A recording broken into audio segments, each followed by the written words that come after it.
Баршаңызға қайырлы күн. Моңғол халқының оң қуырдақ тағамының рецебімен бөліспекшімін. Ең алдымен қамырын дайындайтын боламыз. Ол үшін ыдысымызға жұмыртқамызды салып, үстіне суын құйып, шым-шым тұз қосып, барлығын араластырып алатын боламыз. Ұнымызды жәймен деп қоса бастаймыз. Барлығын бірге қоспаңыздар. Әркімнің ұнының сорты әртүрлі болғандықтан біреуіне аз кетіп, біреуіне көп кетуі мүмкін. Менде шамамен 250 грамм ұн кеткен болатын. Барлығын біркелкі етіп, тестімізді илеп алатын боламыз. Достар, менің қазақша контентті каналымды қолдап, тіркеліп, лайк басып, комментария қалдыруды ұмытпаңыздар. Мен әр елдің тағамдарының рецебімен сіздермен бөлісіп отыратын боламын. Қамырымызды дайындап алдық. Қатты да емес, жұмсақ та емес, орташа қамыр болуы қажет. Енді оны салапан пакетімізге салып, холодильникке қоя тұратын боламыз. Ыдысымызға май құйып, алдын ала қыздырып аламыз да, үстіне уақтап турап, пиязымызды қуырып алатын боламыз. Негізінде бұл тағамның түп нұсқасында сиыр етін немесе жылқы етін пайдаланады. Мен бұл жерде тез дайын болуы үшін тауық етін пайдаланған болатынмын. Пиязымызды қызартып қуырып болғаннан соң үстіне тауық етін салып, оны да қуырып алатын боламыз. Барлығын бірдей қылып уақтап турап алыңыздар, бірдей көлемде. Дәмі өте керемет, ерекше тағамның бір түрі. Сіздер де дайындап көріңіздер, өте дәмді болып шығады. Қуырылып болғаннан соң үстіне картоптарымызды да уақтап турап салатын боламыз. Дәмдеуіштерден мен тек қана тұз бен қара бұрыш пайдаланған болатынмын. Жақсылап салып, араластырып аламыз дәміне қарай.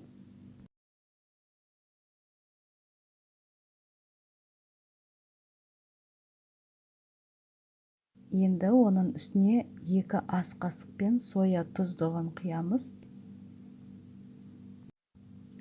Соя тұздығы болмаса, ол да маңызды емес, құйып-құймау өз еріктеріңізде. Әзірге суымызды құймаймыз, өзінің суына жай отта пісуі қажет. Бетін жауып, жарты сағаттың көлемінде пісіріп алатын боламыз. Тағамымыз пісем дегенше қамырымызбен жұмыс жасай бастаймыз.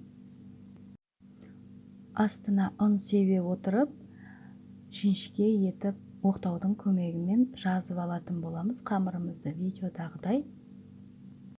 Асқа нан жайғандай етіп жазып алыңыздар.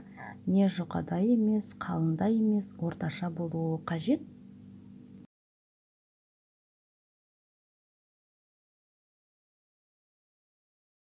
Мінекей біздің қамырымыз дайын болып қалды.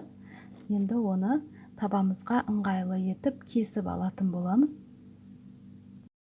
Барлық керекті мөлшерді описание бөліміне жазып қоятын боламын. Және де менің каналымнан өзге де елдердің тағамдарының рецебін көрсеңіздер болады.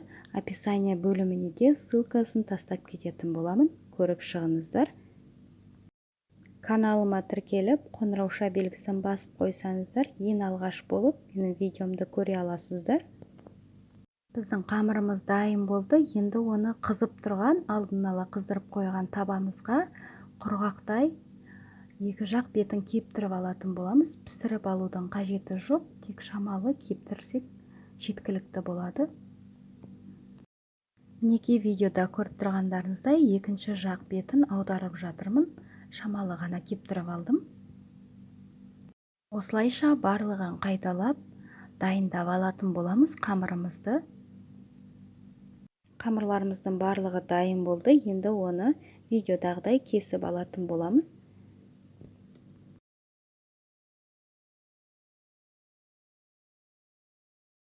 Мінекей сіздерге көрсетіп жатырмын, қандай көлемде кескенімді. Енді қайнап жатырған тағамымыздың үстіне ыстықтай су құйып, тағы да бір қайнатып алатын боламыз. Содан соң қамырымызды салатын боламыз.